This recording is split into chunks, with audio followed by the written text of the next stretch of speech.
Your Dell Latitude 3420 turns on, but Windows never loads? Follow these proven recovery steps to fix black screen issues, repair the boot process, and restore normal startup.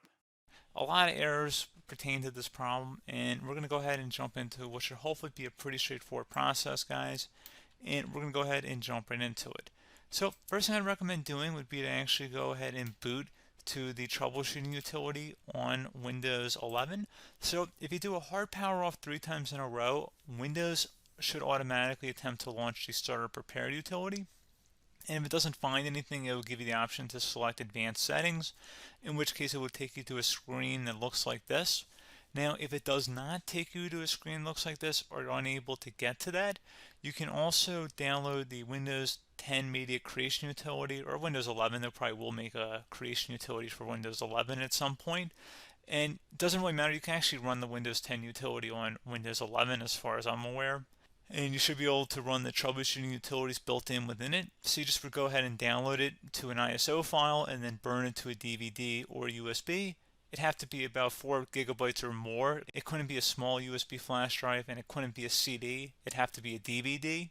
And then you boot your computer from it. So depending on the computer manufacturer, you'd have to tap a different key on your keyboard in order to launch that menu, in order to select what boot drive you want to go off of. So it could be anything between the escape key, F2, F8, F12, for example. And those are the function keys on the top of your keyboard.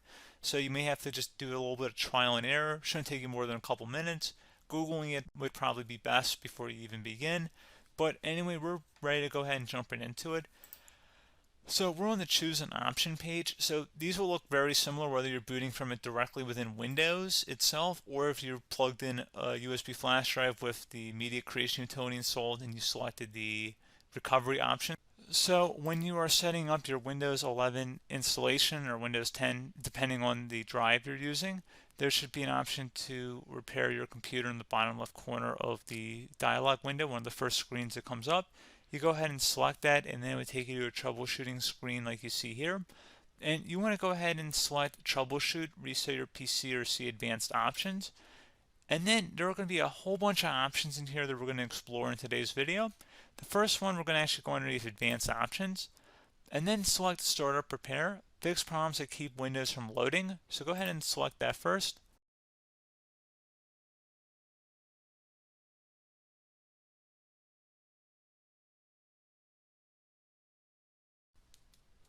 Okay, so you can see it could not repair our PC.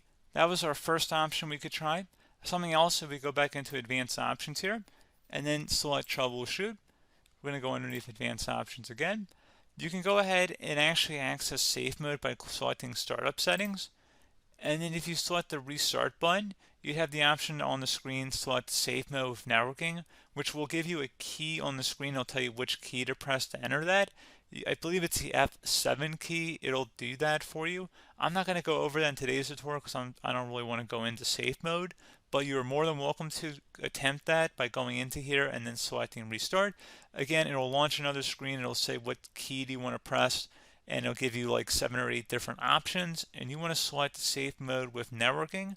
There's also an option for a command prompt too, but that's going to be something we're going to cover later in this video, and we don't even have to go through that in order to access it. So that's why I'm not going to really push for that, because unless you know exactly what's causing the problem, you probably don't need to go into safe mode. Unless you're trying to recover files, in which case then you definitely can go into safe mode, but we're trying to actually recover our computer here. So I hope that makes sense. Something else we can also try here as well would be to uninstall updates, remove recently installed quality or feature updates from Windows. So if you go ahead and select that, you can uninstall the latest quality updates, which generally is the more day-to-day updates. Feature updates are the less regularly released ones, like the big ones. I would equate it to service packs in like Windows 7 and Windows Vista and Windows XP. So larger updates that occur once or twice a year at most. And the quality updates are more just a regular update. So probably obviously depend, it'll take longer if you're going to try and uninstall the latest feature update versus quality update. And maybe you don't need to go back that far. So just giving you guys a couple of pointers with that. Something else you can also look at here, and we're going to jump into the command prompt in a little bit, but you can select System Restore, which will use a restore point recorded on your PC to restore Windows. And this is something I would highly recommend here, guys. So select next. Assuming you have a restore point saved on your computer, you go ahead and select the most recently created one, and you'll select next, and then you'll select the drive. You shouldn't actually have to select the drive. You can scan for affected programs, but we're going to keep it all default here, and then we're going to select finish. So once started, system restore cannot be interrupted. Do you want to continue? I think we're going to select yes. I don't think we have anything better to do on our computer right now, so just give it a moment here to initialize. It will take a couple minutes to run, obviously depending on how large your hard drive is and how much is saved on the system restore point. So just give it a couple minutes here.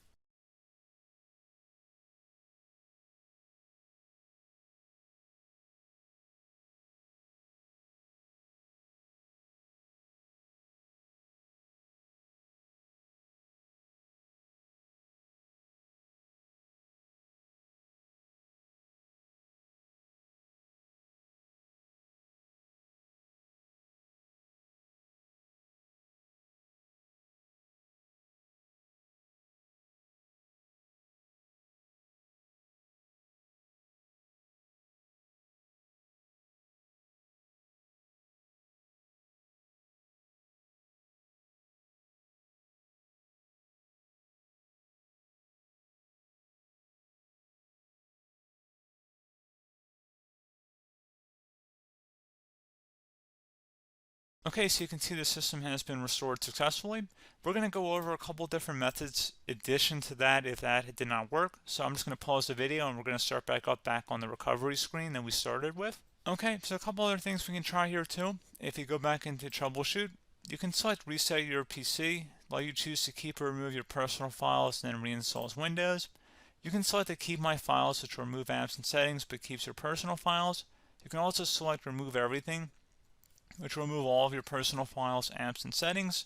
So this is more of a factory reset, the second option here. First option, it should not delete all of your personal files. However, it will pretty much clear most of your programs. And keep in mind, there's no guarantee that your information, number one, is even still available and easily recoverable on your computer to the point that you actually would be able to recover anything.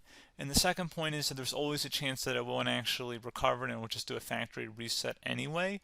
So there's no guarantee that actually would keep your files anyway. So I would recommend trying to get a recovery tool and backing that up first before selecting it anyway. But again, those are a couple different options. And then something else you can try here if you go back to the choose an option. Another option, if you go underneath choose an option and select troubleshoot, advanced options, and now select where it says command prompt.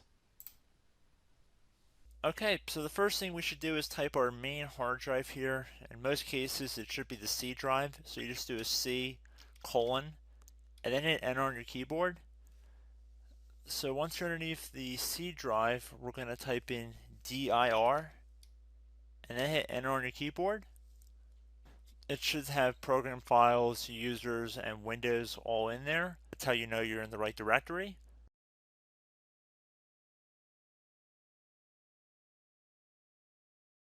In some cases, it might be the D drive as well, so just keep that in mind.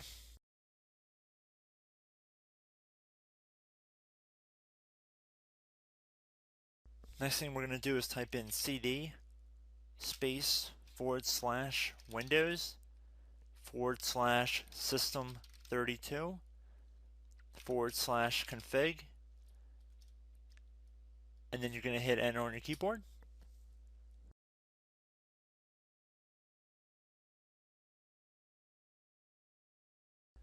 So now you're going to type md space backup. If you've seen other tutorials, it might also say to put down md backup. That's because the backup name is pretty common when you want to back something up. So you can name this whatever you want, doesn't have to be backup. So if you've already made a backup folder in the past, you could do backup 1, for example. So once you're done setting the name you want the backup to be called, hit enter on your keyboard again.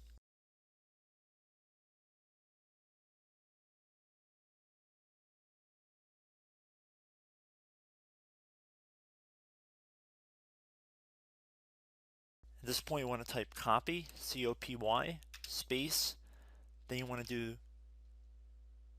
the star symbol above the 8 key, then do a period or a dot, whatever you want to call it, then another star sign, and then another space, and then type backup, and then hit enter on your keyboard.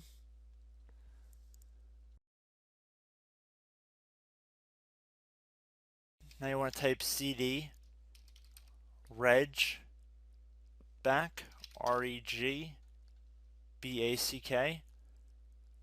and then hit enter on your keyboard. So now that we are under the reg back, so now you want to type dir again, and then hit enter.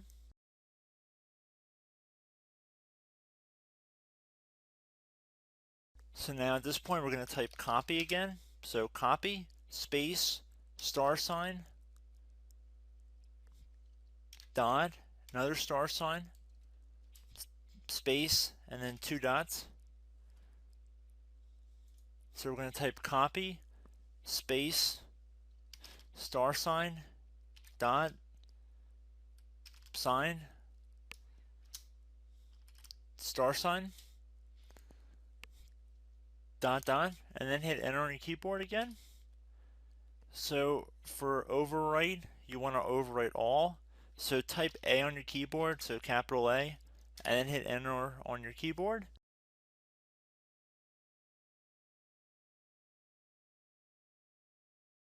So at this point, you should be good to go. You can close out of the command prompt window, and if you accidentally continue to Windows 10, you should be all set. So I hope one of these 3 or 4 different methods we went through in this tutorial helped you guys out. Again, I'm not sure if you guys heard me earlier, but try to go back into your safe mode if possible and uninstall any programs you know might be conflicting with the Windows startup if you can get into safe mode. So just keep that in mind. Something very simple like that could be blocking up everything. So again, I hope this tutorial helped you guys out, and I will catch you in the next tutorial.